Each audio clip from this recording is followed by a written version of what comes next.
अगर आपने कमल का बटन दबा दिया तो मेरे को जेल जाना पड़ेगा। हैं? ये क्या हो गया? I love you too. हर हर महादेव। दिल्ली चुनाव की हार का झटका अरविंद केजरीवाल को इतनी जोर का लगा कि उन्होंने दिल्ली सीएमओ के ऑफिशियल सोशल मीडिया हैंडल्स को अपना पर्सनल अकाउंट ही बना दिया, यूजर नेम चेंज करके केजरीवाल एट वर्क कर दिया। और सबसे दिलचस्प बात तो ये निकली कि इन ऑफिशियल अकाउंट से सब वीडियोस और पोस्ट भी डिलीट कर दिए। सोचिए, केजरीवाल एट वर्क। क्या विडंबना है कि 10 वर्षों तक पावर में रहकर जिसने कोई वर्क नहीं किया, वह अब पावर से बाहर होने के बाद एट वर्क होने की बात कर रहा है। पर क्यों? प्रश्न है कि क्यों केजरीवाल के सोशल मीडिया अकाउंट्स उनके कर्मों की तरह खाली पड़े हैं। आपको बता दें कि आज सुबह जब हमने उनके ये अकाउंट्स वापस से एक्सेस करना चाहा तो मालूम पड़ा कि केजरीवाल ने तो अब पूरे अकाउंट्स ही उड़वा दिए हैं। भ्रष्टाचार मुक्त पार्टी होने का दावा करने वाली आम आदमी पार्टी के नेता अरविंद केजरीवाल का खुद का ये आपराधिक व्यवहार कितना जायज है?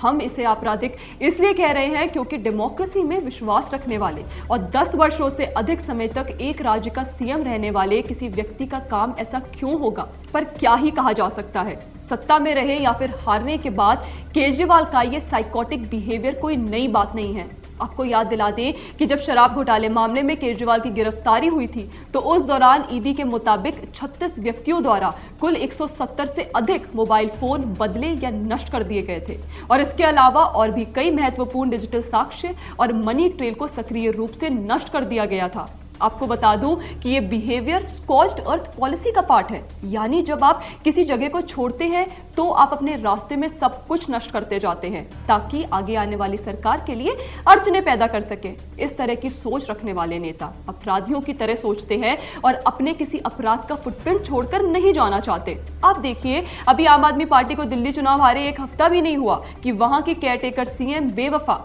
आतिशी मारलेना ने भाजपा पर निशाना साधना शुरू कर दिया कि कैसे दिल्ली में लंबे लंबे पावर कट्स होने शुरू हो गए हैं। अरे मारलेना जी, आपने और आपकी पार्टी ने पिछले 10 वर्षों से तो दिल्ली की जनता का खूब बेवकूफ बनाया और आप आज भी वर्किंग सीएम हैं, तो फिर इस तरह के झूठ फैलाकर क्या अचीव करना चाहती हैं? और फिर अभी तो नई सरकार बनी भी नहीं है, किसी ने अभी तक मंत्री पद की शपथ भी नहीं ली है। जब इतने सालों बाद दूसरी पार्टी जीती है तो कम से कम उन्हें कुछ वक्त का समय तो दें ताकि वे आपके पुराने कुकर्मों को ठीक कर दिल्ली को वापस से पटरी पर ला सके। मानो आपने और केजरीवाल ने तो ठान सा लिया है कि शांतिपूर्वक तो ट्रांसफर ऑफ पावर होने ही नहीं देंगे। ऐसा लग रहा है मानो आप जनता के खिलाफ प्रतिशोध लेकर बैठे हैं। माफ कीजिएगा, लेकिन ये एक पब्लिक रिप्रेजेंटेटिव की पहचान नहीं है। केजरीवाल, आपने हमेशा ये साबित किया है कि आप में केवल और केवल आपराधिक कण ही छुपे हैं। तभी तो आपको डर था कि आपके सत्ता से निकलते ही ना जाने आपके कौन से और पुराने घोटाले सामने आ जाएं, उससे पहले ऑफिशियल अकाउंट्स ही डिलीट कर दो। अरे प्रोटोकॉल नाम की भी एक चीज होती है केजरीवाल जी। पीएमओ इंडिया तक का अकाउंट सत्ता परिवर्तन के दौरान आर्काइव कर दिया जाता है, तो आप तो ठहरे वो सिटिंग सीएम जो भ्रष्टाचार में जेल गए थे। आपको किसने ये अधिकार दे दिया कि आप दिल्ली सीएम के ऑफिशियल अकाउंट्स को पहले पर्सनली कब्जा लें और बाद में वहां से सब डाटा भी डिलीट कर दे? ये कहां की मैच्योरिटी है केजरीवाल जी?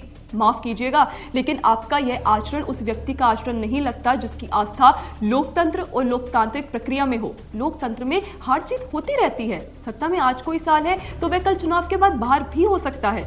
आपकी समस्या यह है कि आप सत्ता से बाहर रहने की शायद कल्पना ही नहीं करते। कारण शायद यह है कि आपकी राजनीति ड्रामा और टूलकिट से चलती है और आपको बताया गया है कि आप केवल सत्ता में रहने के लिए आए हैं, सत्ता से बाहर होने के लिए नहीं।